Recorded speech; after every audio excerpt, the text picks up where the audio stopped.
Hello, Inca Talk followers. Peter Frost here. Welcome you to episode 3 in this series that takes us to a site known as Sayhuite. It's taken us a while to produce this episode for many reasons, long story. But we're happy to bring you now the first of 2 episodes on an amazing and unique archaeological site. My colleague, visual anthropologist Maren Elwood, will start us with an overall tour of the site, complete with drone footage we have been graciously allowed to use by Brien Foerster. We want to take you on this site tour first so you can appreciate the breadths of the site and the 4 different types of stonework found here. So here's Maren for the site tour. I'll be back after that to talk about the Sayhuite stone and the upper ushnu and the water features that lead to the lower section of the site. We'll be covering the rest in part 2 of this talk, which we'll be posting sooner this time. Over to you, Maren. So getting to the Sayhuite site was really challenging. It's quite a drive. It's about an hour and a half, 2-hour drive from Cusco, up and down very, very steep terrain. So here we're coming to a bridge crossing The Apurimac Bridge. That's called Puente Cognac. Oh, Puente. The river is called the Apurimac. The river is called the It's quite the river. In this amazing gorge. Wow. Beautiful. For those of you who watched Inca Talk 2, you will remember that on our way to the site, we toured a very well-constructed ushnu at Tarawasi. That site had big polygonal stones making an impressive ceremonial platform, set in place perfectly without the use of mortar. The site we are going to showcase today has 4 different types of stonework, and I wanted to outline them up front and give you a tour of the Sayhuite site so you will appreciate that this ancient ground isn't just all about the big Sayhuite stone, as many people think. As you drive up to Sayhuite, the first stonework you see is the famous Sayhuite carved stone. Peter will talk about this stone extensively in this talk. But before we do that, let's take a tour of the overall site. As you walk from the big carved stone to the east, you will see another structure on top of what appears to be another ushnu. The stonework that makes up this building is rather crude and certainly isn't as fine as the building we toured at Tarawasi. Then, from the top of this platform, you have an impressive view of the valley all the way to a mountain called Quecha, back in the direction of Cusco. As you move further through this building, we find a flat plaza that might have been a ceremonial area. As we continued to walk through this building, we descended downstairs next to a series of baths and waterfalls that channeled water into the lower area of the site. The stonework on this waterfall is similar in style to the building at the top. Smaller stones fit together with some mortar in what many consider typical Inca style. Peter will talk extensively about this waterwork in this talk. From the base of the tiered waterworks, you then walk a clear path down to the first lower section of the site. The first stones you come to seem to line a water channel coming into the site from a bushy area above. Then you come to megalithic carved stones that have the typical seat-like cuts with perfectly flat surfaces and stair-like features that are so common for these types of megalithic stones all over Cusco, Sacsayhuaman, and the Sacred Valley. These huge stones have unique carved shapes like rectangles, circles, and ovals that sometimes lead to channels, the purpose of which is unclear. One of these huge megaliths has fractured at some point. This field of megaliths is then bordered by a wall made of square, perfectly shaped stones that is yet another type of stonework on this site. We even found a square stone being worked on the site. That will be discussed in part 2 of this series about Sayhuite. These square blocks are yet another stone type found here that are typical of Inca construction that you can find in and around Cusco and the Sacred Valley. At the end of this talk, Peter and I have a rousing discussion of the various types of stone and the controversy that remains about who made them, how they were made, etc. What I wanted the viewer to appreciate here is that this site has many different types of stonework. And as far as the megalithic stones go, similar megaliths and carvings can be found on stones at the site called Kenko at the Sacsayhuaman Archaeological Park, where a cave has carved stones that make up what some believe to be an altar. That site also has interesting carved shapes in the top of the stone, just like we find here at Sayhuite. What the purpose of these megalithic stones was and these shapes and channels were for is a matter for continued research. So here we are heading towards this other ceremonial platform way down below the other Sayhuite ruins that we were at over there and way up there on the hill. And as you can tell, all of a sudden it's storming. And so this is kind of a standard thing. You learn to carry umbrellas and be ready to get wet wherever you go here in Peru. And somehow or another, where did my friends Peter and Fernando go? There they are. Okay. All right. We'll see you at the platform. We continue over a creek to yet another area below and find yet another ushnu. This one, again, more rustic in terms of its stonework with some mortar. We will cover this platform in part 2 of this talk. Then finally, as we move to the left of the lower ushnu, we transverse a small field to find yet another amazing piece of carved bedrock known as the Intihuatana. This was one of Peter's favorite stones on the site, and he will talk extensively about it in part 2. So there you have the lay of the land at Sayhuite, and I will turn it over now to Peter, who will discuss the research that's been conducted on this impressive archaeological site. So I'm referring a lot in this talk to the work of a scholar named Martin van der Guchte, who was here in the late 1980s doing his doctoral research on Inca carved stones. And he writes about Sayhuite, and it's brilliant work. I really think it helps us to understand this site. Many scholars have looked at this carving, but van der Guchte very thoroughly observed it and counted 94 separate figures on the stone. So that's actually unique in Inca carving. Most of what we see is geometrical, it's patterns, a tremendous variety of forms, but not people, birds, animals, lizards, frogs, lobsters even, and above all, pumas. The good old mountain lion, as it's called in North America, was the primary feature among the carvings on this stone. And then there are also actually miniature architectural features, like very classic Inca ones, with niches and stairways and so on. All of this packed onto one big stone. It's very intriguing. Of course, when we see something like this, we want to understand what it was. Why did they do this? Why is it here? Although I call it a sculpture, I also tend to think of it as what the Incas called a huaca.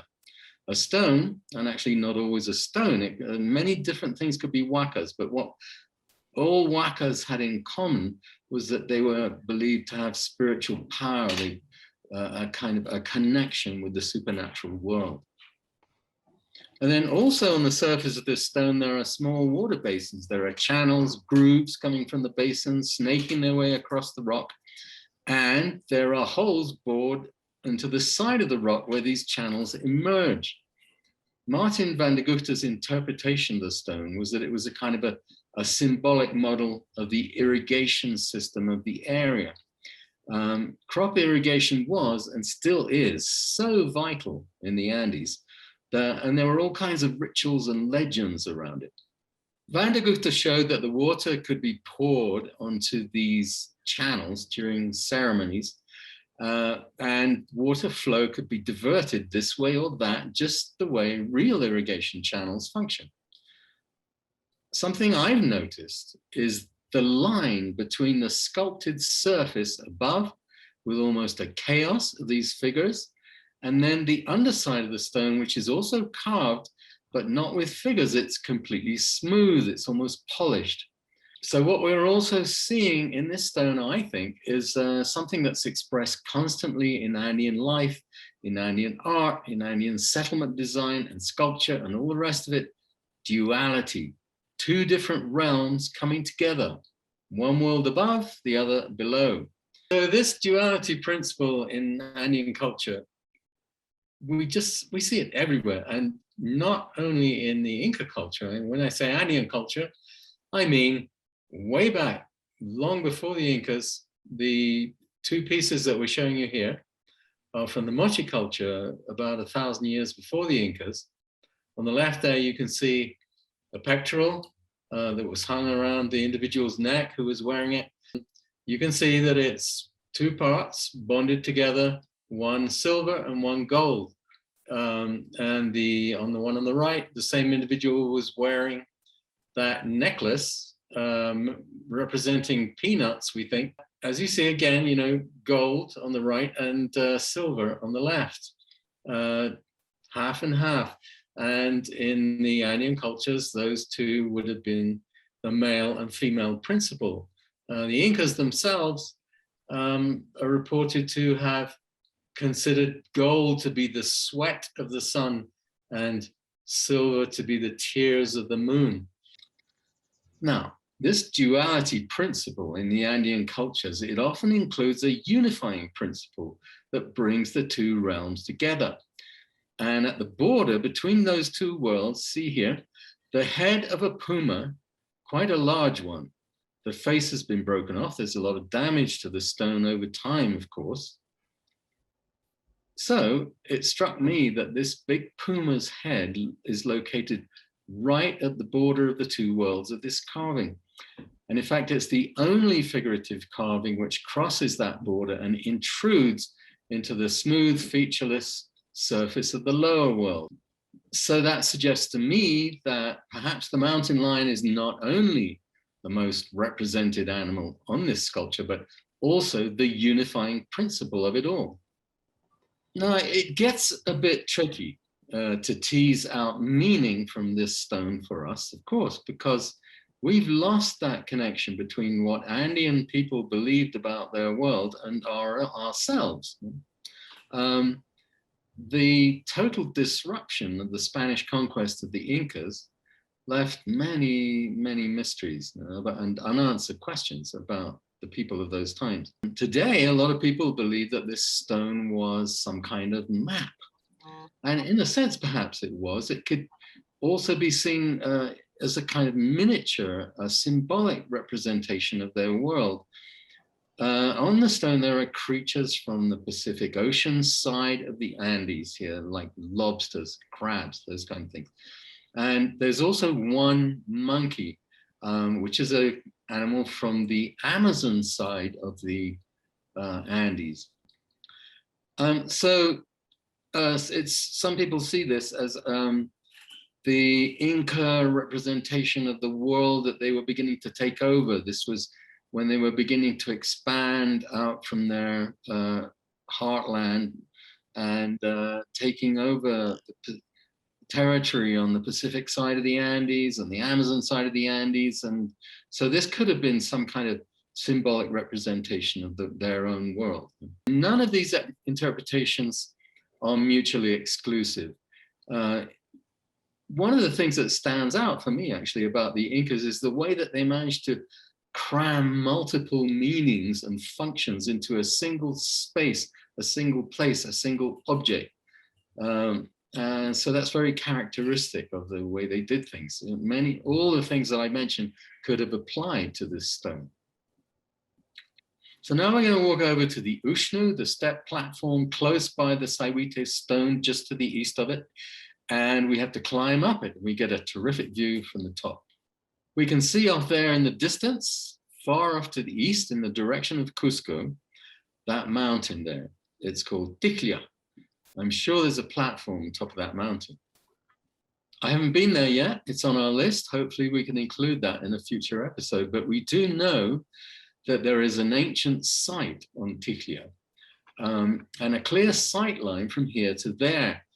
So they might have been signaling with fires perhaps from this platform to that one. We're descending the east slope of the ushnu, which leads to the lower part of the site and many other features. And as we do that, we're following a well-built stairway and a series of baths with a water channel connecting them all to the bottom of the ushnu. This is actually another very classical feature of Inca ceremonial sites. These series of fountains, some people call them baths, if you will, with a channel connecting them all together. There's a famous one of those in Machu Picchu, actually. And here's another splendid one with multiple channels at the site of Tipon near Cusco. But what's striking about this one is that whereas these kinds of features are usually constant running water from a spring, permanent water source, this one had no permanent water source. So in order to make it flow, they had to carry water up to the top of the ushnu and pour it down the channels on ceremonial occasions. That would have been done as a specific thing to observe the flow of the water and to perhaps let it mark the beginning of the rainy season or the beginning of the planting season. They did that kind of ceremony. So the other thing that happened when we got to Sayhuite is by the time we got there, it was, you could see on the horizon there was a storm approaching. It's pouring with rain over in Cusco, do you see that? Yeah. Yeah, look, that's where we came from. Okay. And so once we had talked about the upper ushnu and the carved rock up at the top, really we had to make a decision as to whether or not we were going to go to the bottom along this pretty steep path down and then way down to the bottom ushnu. And we all just decided, okay, we're going. Well, about halfway down there, it just started pouring.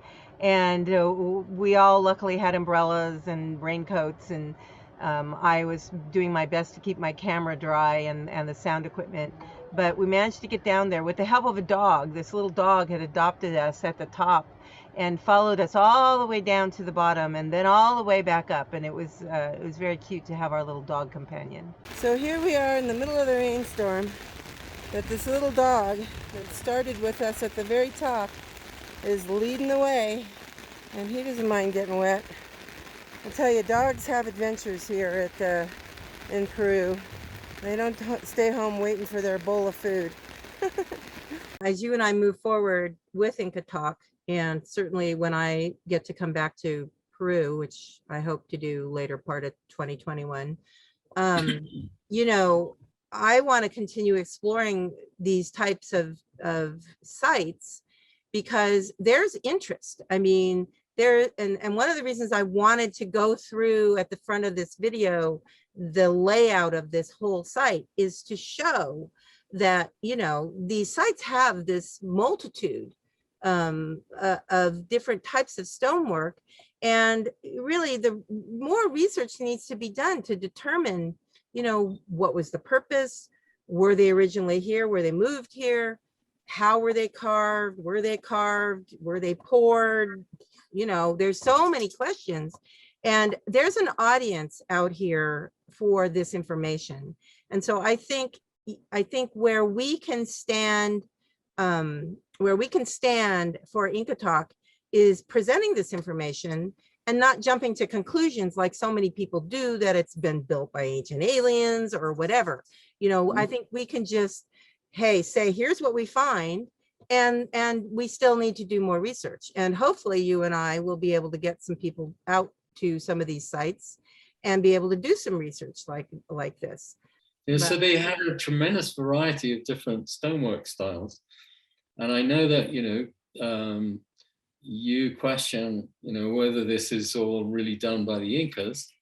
And I'm sort of open to the question, but I personally don't see anything that, you know, different styles don't say to me that that wasn't all done by the Incas. You know, Ollantaytambo is the one place where I look at it and I say, I don't know, I'm not sure about this, because huge stones fitted in a very unusual way. The style is different from anything else you see in this area. But, you know, I don't know. That's a mystery. I think that this discussion is one that I'd like to continue to have as we move forward, and definitely, you know, we didn't make it to Ollantaytambo together.